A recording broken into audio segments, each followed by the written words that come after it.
دلته په دې وطن کې داسې بچیان په روژه کې په ژوب کې یو بچي سره زیاتوب شوی و او بیا یې مړ کړی و. دوم وارې په بوستان کې د بوستان په کلي کې یو بچی اغوا کوي او بیا یې مړ کوي. درېیمه وار په پښین کې سیدانو کې بیا یې درېیم بچی اغوا کوي او مړ کوي. څلورمه واقعه سل ورځې له مخه مستون کې دغسې یو بچی اغوا کوي او بیا یې مړ کوي. موږ په دې شکر کوو چې زموږ بچی د زیرې بچی چې د ژوندی او په خیریت راخلاص شوی دی یا خلاص کړی دی. مقصد دی او ویره هم د دوی مقصد یې دا و چې ملګري زیرې به وبېروي. دا څوک دي چې دا کار کوي؟ دا د سلیکټډ حکومت پلار هم دا کار نشي کولی.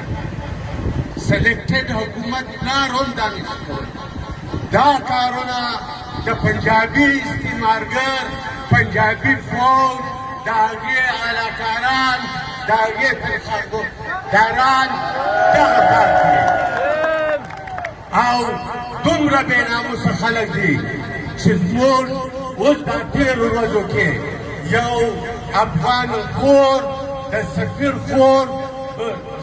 لور سلسله علي خیل هغه یې اغوا کړه دغسې یې کښېنوله او بیا یې تشدد هم کړی و او دا بې شرمه پنجابي ریاست اظهاران د هغوی وزیر خارجه دا خبره کوي چې داسې څه کیسه نه ده شوې.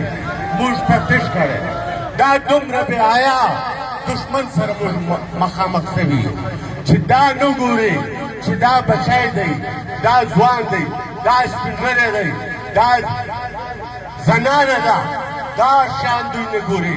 مګر ملګرو موږ دا عهد دی بیا بیا عهد کوو چې تاسې د ولس په ملګرتیا دا پنجابي استعمارګرانو ته به شکست ورکوو او دوی ته وایو لکه زیرې ملګري چې ووایي ستاسې په دنیا کې چې څه جنګونه تاسې کړي دي په یوه ځای کې مو فتح حاصله کړې نه ده. په هر ځای کې مو بایللی دی جنګ د جنګ څخه تښتېدلي یاست. دا خوار افغانستان ستاسې یاد نه دی؟ جلال آباد جنگ د کندوز جنگ د هلمند جنگ او بله ورځ په بولدک کې افغان پښتانه کم شی یې تاسې سره وکاوه چې ستاسې به د ټول نسل لپاره دا یادګار وي. او اوس دلته چې تاسې څنګه عمل کوئ موږ خپل مشرانو ته دا خواست کوو چې مشرانو تېر اتیا کلو څخه د دوی دغه عمل دی. زه تاسو ته مثال درکومه په 1930 کې خان شهید را روان و د سوی سټیشن څخه دلته ورته پولیس ودرېده په پنجابي ورته وایي چې دلته راشه او تاسې کتې جا رہے ہو تاسې کون ہو دا خبرې ورته کولې یعنې د هغې خبرې 90 کاله پوره کېږي. دا یو 90 کال دی 1910 او 2021 او تاسې وینئ چې هغه یو خان شهید سره یې دا عمل کاوه نن یې ټول ولس سره دا عمل کوي.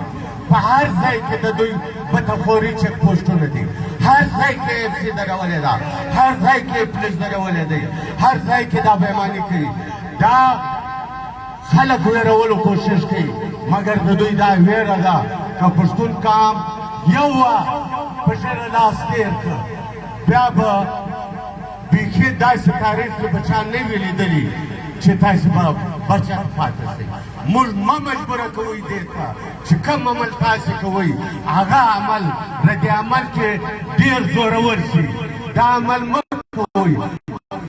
خو بېرته زه په دا ځای کې خپل مشر محبوب چیرمن محمود خان صاحب ته د پارټۍ نورو مشرانو ته دا خاص کومه چې وروره مشره دا خلک پنجابي استعمارګران په دې نه پوهېږي او د دوی د هر شي جواب ویل ضرورت لرو او تا سره یو کام دی او کام تا ته همیشه مینډیټ درکوي د عثمان لالا شهید په جنازه کې د عثمان لالا شهید په فاتح کې د عثمان لالا شهید په دا مظاهرو کې چې ځلي تور باندې دا پیریک چلېده په دې کې ټول پښتون قام په اتفاقي رایې باندې مشره تاسې ته یې مینډیټ درکړی دی چې کوم قدم واخلئ کام به درسره وي نن موږ خاص کوو درته چې د دا خلکو سره